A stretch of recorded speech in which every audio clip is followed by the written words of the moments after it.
السلام عليكم المشاهدين، كي دايرين؟ لاباس عليكم؟ كدايرين مع الصحه؟ كنتمنى هاد لا فيديو لقاكم صحه جيده وباحسن الاحوال.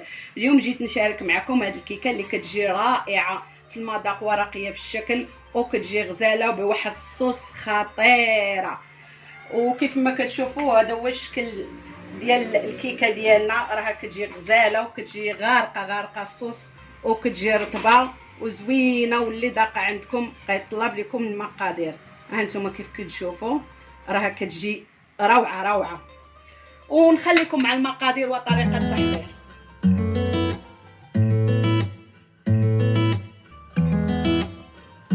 المقادير اللي غنحتاجو للكيك ديالنا هما 3 الكيسان ديال الدقيق، 2 ساشيات ديال الفاني، 2 ساشيات ديال الكاكاو، 3 الخمارات حمرين، كاس ديال الحليب وكاس ديال الزيت وكاس وربع ديال سنيده ودانون ديال الفلون و4 البيضات وقبيصه ديال الملح. غادي ناخذوا 4 البيضات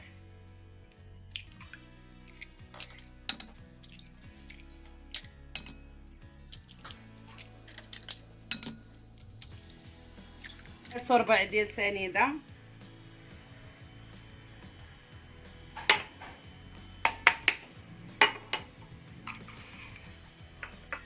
وقبيصه ديال الملح، وغادي نضربوا الكل جيدا حتى يضاعف الحجم ديالو.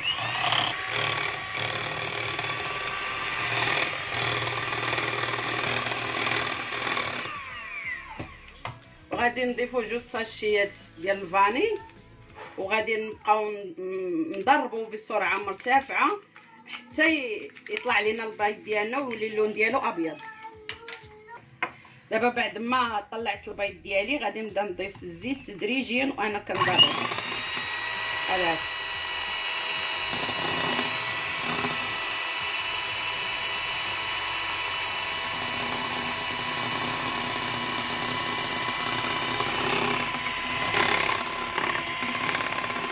بعد ما دخلت الزيت ديالي مع الخليط غادي نضيف كاس ديال الحليب.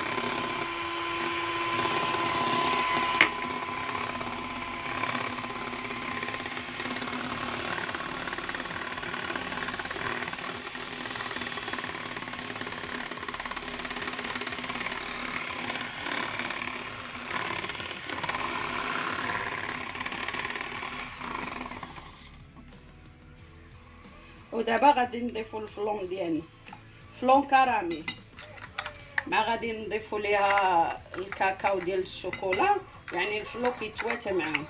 كتجي هاد الكيكه غزاله يجربوها.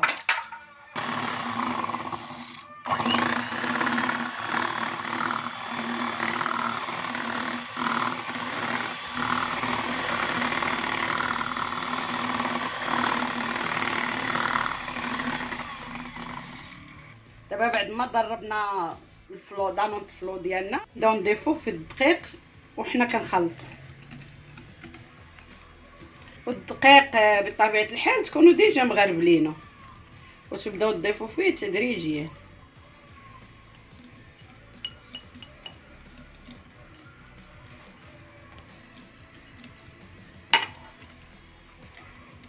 وندخلوا الكاس الثاني في الخليط، عاد الكاس الاول في الخليط عاد نضيفوا الكاس الثاني، ونبقاو غاديين على نفس الطريقه حتى ندخلوا الدقيق ديالنا كامل، الكميه اللي عندنا ديال الدقيق كامله 3 حتى ندخلوا 3 الكؤوس ديالنا كاملين. ودابا غادي نضيفوا 3 الاكياس ديال الخميره من فئه 7 غرام.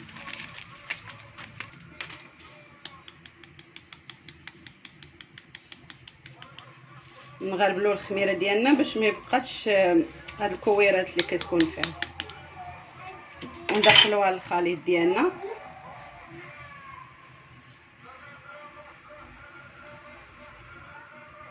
هاد الكيكه راه كتجي طالعه وكتجي غزاله وحتى اللوغو ديالها كيجي خطير، يجربوها. انا بالنسبه ليا ما كنستغناش عليها، في كل عيد كنوجدها وكتجي لذيذه وكتجي فيها هذاك اللوغو ديال الكراميل، كتجي غزاله. ودابا غنضيفوا الكاس المتبقي اللي عندي ديال الدقيق. ودابا ها هو الخليط ديالي اصبح جاهز. باش كتعرفوا ان الخليط راه ناجح هو هذاك، كديروا رقم 8 وكيبقى لكم ثابت فوق الخليط. ودابا غادي نمشيو نوضعوا الخليط ديالنا في المول وغنقسموه الى قسمين. وهذا هو المول اللي غادا نستعمل انا، راه ديال الكرانيت، راني دهنته بالزبده الاحتياط فقط، هو راه بلا ما تدهنيه.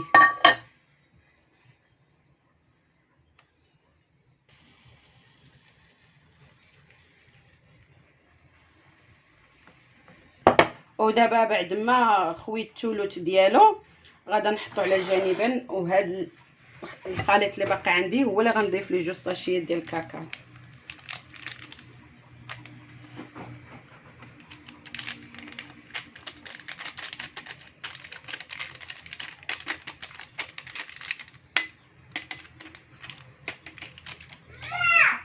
وغادا نخلط الخليط ديالي هكذا جيدا حتى ندخل فيه هذا الكاكاو.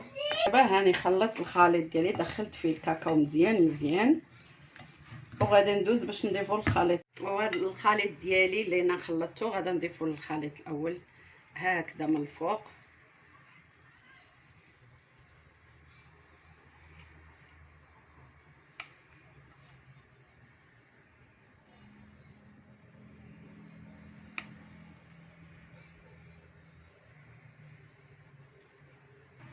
وغادا ناخذ واحد العود هذا ونديو الشوا وغادا نخلطها هكذا.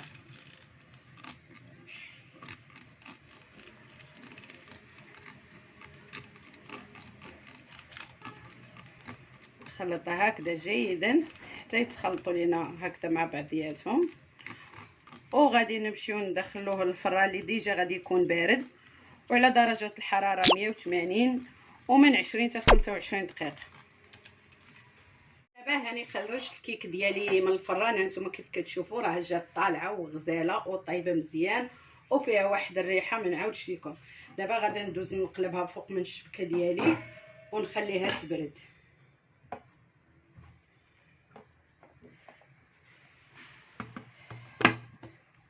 وهانتوما بعد ما قلبت الكيك ديالي هانتوما كيف كتشوفوا راه كتجي على هذا الشكل، راها كتجي غزاله غزاله. ودابا غنخليها على جنب باش تبرد ليا وغادي نمشي نحضر الصوص باش غنسقيوه. بالنسبه للصوص ديالنا غادي نحتاجوا ليه كاس ديال الماء، كاس ديال الحليب، وكاس لاروب ديال الزيت، ومعلقه ديال النشا،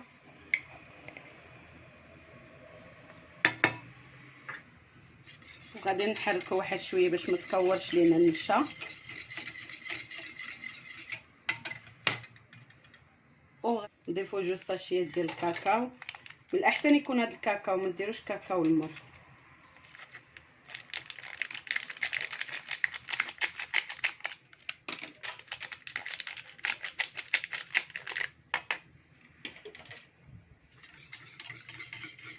وغنخلطوهم جيدا.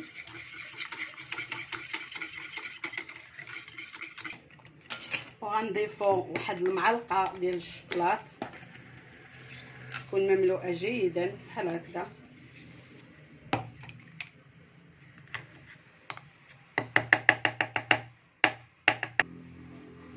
بالنسبه للحلاوه راه غيكون حلو بلا ما تضيفوا لا سنيده لا والو. ونخلطو جيدا ونمشيو نوضعوه فوق النار مع الغليان ونبقاو نحركو حتى يختار لينا الصوص ديالنا. هاد الصوص راه كيجي غزال واقتصادي في نفس الوقت وكيجي فيه واحد اللوغو خطير. جربوا هاد الصوص غادي يعجبكم وغيولي معتمد عندكم في الكيكات ديالكم. غنستمروا هكا في التحريك، ما نوقفوش على التحريك حتى يعقد لينا الصوص ديالنا. ما عقد لينا الصوص ديالنا كيجي على هذا الشكل، هانتو كتشوفوا راه كيجي عاقد. غادا ندوز دابايا ونخويه على الكيك ديالي على هذا الشكل.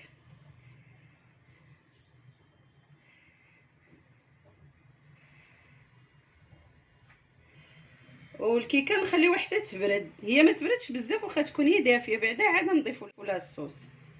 الا كانت سخونه والصوص سخون غادي يجري لينا.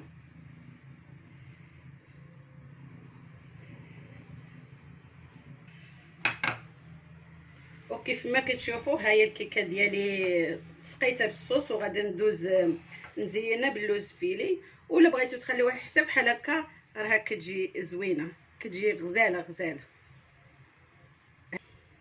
بالنسبه للتزيين راه كيبقى اختياري، اللي متوفر عندكم كديروه على حساب داكشي اللي عندكم في البيت ديالكم.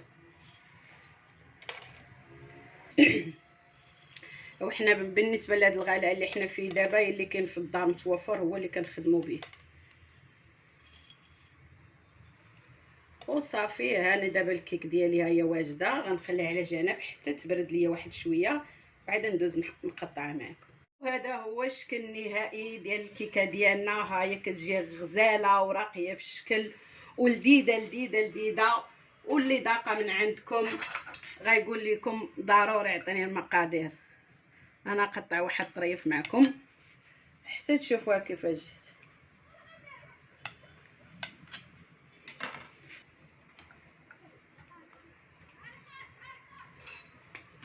ها نتوما كيف ما شفتوا كتجي على هذا الشكل، وهذا الصوص كتدخل ليها وكيجي فيها واحد اللوغو خطير خطير. جربوها وما غتندموش عليها. واللي بقى معايا حتى لهنا كنقول ليه ما ينسانيش من لي لايك والبارطاج، وشكرا ومع السلامه الى فيديو مقبل ان شاء الله.